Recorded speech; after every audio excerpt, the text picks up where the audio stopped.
Salut à tous, pourquoi il y a un marché parlé alors qu'on n'est pas le jour des marchés parlés? C'est très simple en fait, je voulais faire une vidéo de musique parce qu'on est le mardi et que j'ai pas encore fait de vidéo de musique et en fait j'ai la voix défoncée alors que je devais chanter, des voix défoncée parce qu'il fait froid d'un coup et qu'en plus je dors très mal depuis quelques jours, principalement l'année dernière j'étais malade mais enfin peu importe, j'ai la voix cassée, c'est pas terrible pour chanter. Ça fait déjà 2 fois que je repousse cette vidéo parce que je suis pas en état de chanter. Et en plus, là, je suis un peu à la bourre aujourd'hui à cause d'un rendez-vous professionnel qui m'a pris beaucoup de temps. Donc, comme c'était de la théorie musicale, je voulais pas faire ça n'importe comment. Je vais essayer plutôt de la sortir demain et d'inverser les 2 jours. On va voir. Au pire, vous aurez un terrine trash. Enfin, tout va bien se passer. Là, je voulais vous mettre le marché parlé sur Mélenchon parce que les gens m'avaient demandé beaucoup d'infos sur Mélenchon. Et en fait, je me suis rendu compte que je l'avais effacé par accident, visiblement. Donc, c'est pas grave. Voici un autre marché parlé que j'ai enregistré il y a quelques jours. Marché parler, c'est reparti. Voilà, je sais pas pourquoi je dis ça à chaque fois. C'est une sorte d'introduction involontaire. Voilà, c'est devenu, je crois que je dis marché parler, c'est reparti à chaque fois que je fais un marché parler. Il me semble que je dis ça. C'est pas du tout calculé, c'est pas du tout. Je crois que c'est un truc que j'ai chopé de Doppel. Ouais, je sais pas. En tout cas, tiens, ça tombe bien parce que je voulais parler de marketing et de marketing de soi-même en tant qu'artiste, pour être plus précis. Parce que c'est un truc, voilà, comment se vendre soi-même en tant qu'artiste, c'est un truc dans lequel j'ai été longtemps nul par incompétence. Et maintenant, je suis nul par choix. C'est-à-dire, c'est-à-dire que il y a des trucs de ce point de vue-là que je vois que les autres font, hein, qui marchent, hein. Ça fonctionne. Mais moi, je trouve que c'est du mensonge. Voilà, c'est pas des principes déplacés ou c'est vraiment, je trouve que c'est de l'ordre du mensonge. Qu'est-ce qui et ou de l'obscénité. C'est un grand mot, hein, mais waouh, j'espère que vous n'allez pas entendre autant le train que moi je l'entends. Sinon, vous m'entendez plus du tout. Oh la vache, c'est un TGV. Ah ouais, ça doit être un TGV. Donc, c'est bien, ça fait de la vie.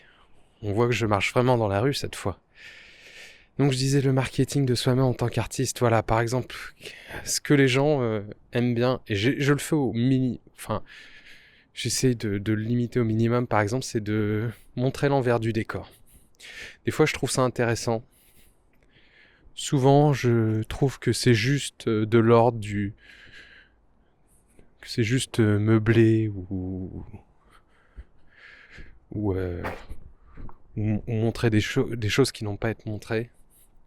Tout le processus de fabrication de l'art, que ce soit un film ou un spectacle ou je ne sais quoi. Vraiment, il y a des trucs qui doivent rester secrets, cachés, pour garder la magie du truc. Par exemple, tu ne devrais pas demander à un magicien d'expliquer tous ses tours systématiquement, quoi. Enfin, je sais pas pourquoi ça paraît évident pour les magiciens, et ça paraît pas évident pour, euh, pour d'autres formes d'art, pour d'autres formes de performance artistique. Enfin bref, voilà, donc déjà montrer tout le côté making of, hein, ça fait partie des conseils qu'on nous donne quand on va faire des formations chez YouTube par exemple, où ils t'expliquent qu'il faut montrer aux gens un peu l'envers du décor, qu'ils aiment bien voir ça, comment tu fais pour créer tout ça. Moi déjà d'une part je trouve qu'on s'en fout un peu, et d'autre part je trouve que c'est pas bien de le montrer, surtout de le montrer systématiquement. Et deuxième chose, au niveau du marketing personnel, alors là c'est vraiment personnel, l'artiste lui-même, c'est le nombre de gens qui s'inventent une genèse. Parce que moi, si vous voulez, j'aurais pu dire oui, il était prof, il a tout plaqué pour devenir artiste, mais en fait ça aurait été totalement faux. Parce qu'en fait, j'étais artiste, j'ai pris un boulot de prof à un moment donné parce que je me suis dit qu'un contrat un peu sérieux, plutôt que d'être intermittent, ça serait mieux que de me balader, d'aller voir les propriétaires d'appartements et de leur dire voilà, je suis intermittent, louez-moi votre appart. Donc j'avais pris un boulot de prof provisoirement pour pouvoir trouver un appart. Puis finalement, je me suis rendu compte que en fait, c'était tellement mal payé, prof contractuel, que j'avais mieux fait d'être intermittent. Enfin bon, ouais, j'ai réussi à trouver un appart en tant que chômeur, intermittent et tout. C'était limite plus facile qu'en tant que prof. Donc je me suis fait chier pour rien, mais tu vois, j'ai été prof pour ça, et puis un petit peu pendant que j'étais étudiant pour gagner de l'argent, alors que je voulais pas devenir prof, je le savais déjà. Enfin, pas prof d'anglais en tout cas. J'ai mis de donner des cours de théâtre, tout ça, pourquoi pas, mais pas prof d'anglais. Mais j'aurais pu m'inventer une jeunesse comme certains, dire oui, il était prof, il a tout plaqué, comme on voit beaucoup, hein. Les mecs le nombre d'humoristes qui étaient soi-disant avocats, qui ont tout plaqué. Bah déjà, j'aimerais bien qu'on vérifie le nombre qui était vraiment avocats. Déjà, ne serait-ce qu'il y avait leur diplôme d'avocat, qui était même inscrit. Allez, soyons fous. Combien étaient vraiment déjà inscrits comme avocats au barreau? Et combien n'avaient ne serait-ce qu'un diplôme d'avocat, étaient sortis diplômés de l'école d'avocat? Déjà, j'aimerais bien le savoir. Mais il y en a, c'est flagrant. Enfin, je vais pas balancer de nom, mais ça va, il y a suffisamment d'humoristes avocats pour qu'on sache pas de qui je parle.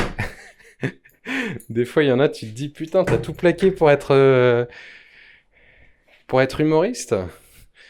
Bah dis donc, c'est que tu devais vraiment pas être bon à ton premier métier, parce que déjà humoriste, c'est pas terrible, mais alors, si t'as tout plaqué pour ça...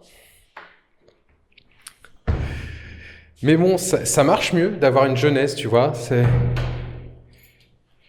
Les journalistes, quand tu les vois, tu leur dis t'as toujours fait ça, les mecs ils sont déçus. Alors qu'avoir une histoire, je suis désolé si ça résonne, je suis dans une cage d'escalier.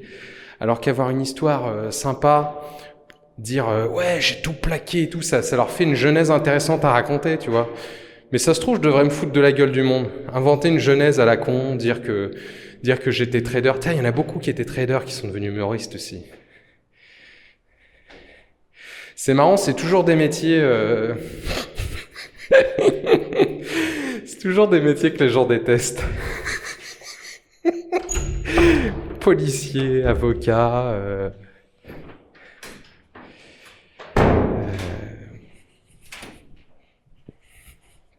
Il y avait quoi d'autre? Policier, avocat... trader... Inspecteur des impôts, ça y a pas eu, je crois, encore. Il était seigneur des forces du mal, il a tout plaqué pour devenir humoriste. Là, ça va se voir. Si je dis ça, ça va se voir que c'est une fausse genèse et que je me fous de leur gueule. Je vais inventer un truc. Trafiquant d'armes. Je le dis déjà pour déconner sur scène. Mais si je le marketais comme ça... Ouais, en fait, je le fais pas, ça me fait chier de mentir, mais pourquoi pas? Non, mais... le système médiatique est tellement débilos. Pourquoi pas?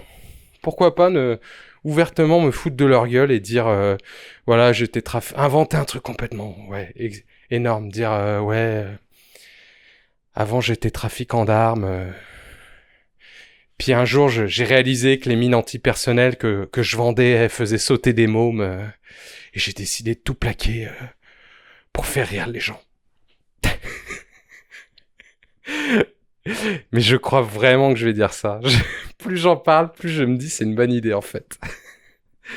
Donc voilà, je vais vous laisser là-dessus.